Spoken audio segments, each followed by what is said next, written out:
Bases of education third part है। शिक्षा के आधार, शिक्षा के आधार।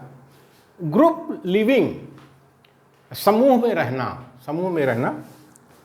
ये जो ग्रुप में जो लिविंग है, समूह जीवन है, ये प्रकृति में दिखाई देती है। प्राणी कोई भी हो, ज़्यादातर सब ग्रुप में रहना पसंद करते हैं। लेकिन जो मानव समाज है, ये सृष्टि के आदिकाल से ही ये ज़्यादा समूह में रहा है। शायद समूह में रहने की वजह से ही अपने अस्तित्व को बचा पाया है, क्योंकि जंगल में ये बहुत कमज़ोर प्राणी माना जाता है मानव। तो इसीलिए ग्रुप में रहने की वजह से मानव ने अपनी नस्ल को बचाया है, ऐसा देखने में आता है। Group life is a common phenomena of nature. Group life is a common phenomena of nature. समूह जीवन प्रकृति का एक सामान्य परिघटना है। समूह जीवन प्रकृति का एक सामान्य परिघटना है। मतलब प्रकृति में देखा गया है कि जंगल में या कहीं भी जो जितने जीव हैं वो समूह में रहना पसंद करते हैं। लेकिन मनुष्य में और जानवर में यही फ़र्क है कि जानवर एक समय में अगर अकेला होता है तो भी वो जीवन जी लेता है, लेकिन मनुष्य के साथ में ऐसा नहीं है। मनुष्य जो है समूह में ही रहना पसंद करता है, रहता भी है। Man has always shown a liking for living in groups. Man has always shown a living. मानव सदैव समूह में रहना पसंद करता है। मानव सदैव समूह में रहना पसंद करता है। जो साइकोलॉजिस्ट हैं, जो सोशोलॉजिस्ट हैं, समाजशास्त्री हैं दुनिया में, उनका ऐसा अध्ययन है। जो समाजशास्त्री हैं सारी दुनिया में, वो ऐसा अध्ययन करके बताते हैं कि मानव सदैव समूह में रहना पसंद करता है। इसीलिए समाजशास्त्र एक विषय ही विश्वविद्यालय में पढ़ाया जाता है। तो उसमें क्या होता है कि मानव समाज के बारे में पढ़ाया जाता है। दुनिया में जितने भी मानव समाज हैं, ह्यूमन सोसाइटी हैं, सबके बारे में समाजशास्त्र में पढ़ाया जाता है। This group life is grounded in certain fundamental ethical, moral and behaviouristic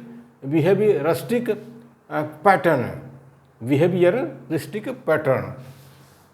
यह समूह जीवन कुछ निश्चित बुनियादी बातों पर आधारित होता है। यह जो सामूहिक जीवन है इंसान का, कुछ निश्चित बुनियादी बातों पर आधारित होता है, जैसे नैतिकता मतलब ये इथिकल होना, सदाचार यानी मोरल, एवं व्यवहार के प्रतिरूप बिहेवियरिस्टिक पैटर्न। तो यह समूह जीवन कुछ निश्चित बुनियादी बातों पर आधारित होता है, जैसे नैतिकता, सदाचार एवं व्यवहार के प्रतिरूप। जब मानव समाज में रहता है, समूह में रहता है, तो उसकी कुछ नैतिकता होती है, उस समूह की, उस समाज की कुछ नैतिकता होती है, उसमें कुछ सदाचार होता है और उनका एक व्यवहार का प्रतिरूप होता है, एक बिहेवियर का पैटर्न होता है। ये सारी दुनिया में देखा गया है, हर मानव समाज में ऐसा देखा गया है। समाजशास्त्र में ये सारी चीज़ें पढ़ाई जाती हैं। There is every need to impart education with regard to these group values which bind them together. ऐसी शिक्षा की ज़रूरत है जो समूह के मूल्यों से संबंधित है। समूह कोई भी हो दुनिया में, उसके मूल्यों से संबंधित होना चाहिए, शिक्षा ऐसी होनी चाहिए। तो ऐसी शिक्षा की ज़रूरत है जो समूह के मूल्यों से संबंधित हैं, जो उन्हें साथ रहने के लिए बांध कर रखते हैं,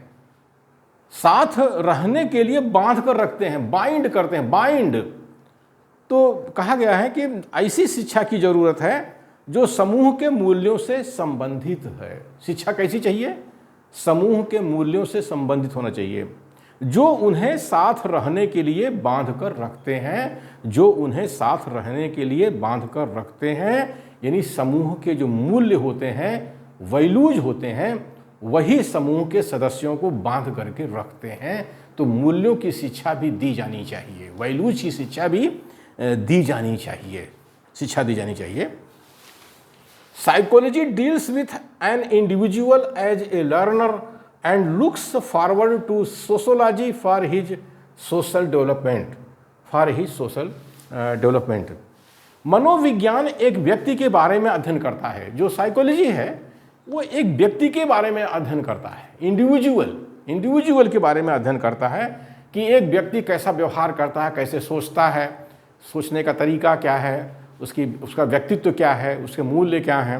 ये सारी बातें मनोविज्ञान में पढ़ाई जाती हैं। मनोविज्ञान, हालांकि मनोविज्ञान में बाद में उसको क्राउड के बारे में ही पढ़ाया जाता है, भीड़ के बारे में पढ़ाया जाता है।